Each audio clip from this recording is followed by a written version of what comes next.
அனைவருக்கும் அன்பு மிகுந்த வணக்கம்.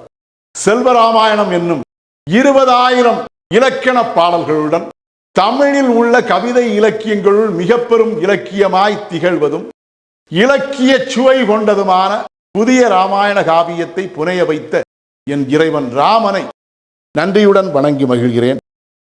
செல்வராமாயணம் பருவம் 3 அயோத்தி பருவம், காலம் 6 அமைதி நதி காலம். கங்கையில் தவழும் தென்றலால் தேர் மற்றும் அதில் பயணம் செய்த ராமன் முதலானோரின் துன்பம் யாவும் தீருதல். பாடல் எண் 653. பங்கயமா மனம் துயரால் பாரமாகி சோர் உறவி தங்காத தேர்கால்கள் தாம் களைத்தே வேறுறவி கங்கையிலே தவழ் தென்றற் கனி இன்பம் பாருறவி எங்கும் இல்லை துன்பம் என்னும் எண்ணம் அன்பின் பேருறவி. இதுவே 653வது பாடல். இந்த பாடலுக்கான விளக்கத்தை காண்போம். பங்கயமாம் மனம் துயரால் பாரமாகி சோர் உறவி என்ற முதல் வரிக்கான விளக்கம். பங்கயம் என்னும் தாமரை மலரின் இதழ்களை போன்ற மென்மையான மனத்தை பெற்ற அந்த தேரின் உள்ளமானது, அந்த தேருக்கும் உள்ளம் ஒன்று இருந்தது. அந்த தேரின் உள்ளமானது அந்த தாமரை இதழின் மென்மையான தன்மையை கொண்டதாக விளங்கியதால் அந்த தேர் கொண்ட மென்மையான மனமும் அதனுடைய உள்ளத்தில் ஏற்பட்ட துன்ப பாரத்தினால் சோர்வடைந்து போகவே தங்காத தேர்கால்கள் தாம் களைத்தே வேறுறவி.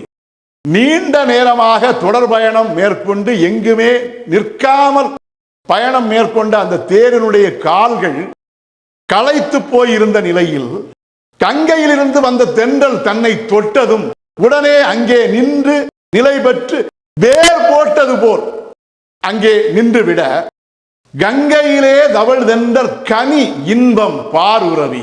அந்த கங்கை நதியிலே தவழ்ந்து வரக்கூடிய தென்றல் என்னும் கனியானது தரக்கூடிய இன்பம் அந்த உலகம் யாவுமே அடைந்து மகிழக்கூடிய அந்த நிலையிலே ராமன் முதலானோரும் அந்த கங்கையின் கனி போன்ற இன்பத்தை அடைந்து மகிழ்ந்தனர். அந்த நிலையிலே எங்கும் இல்லை துன்பம் என்னும் எண்ணம் அன்பின் வேறுறவி.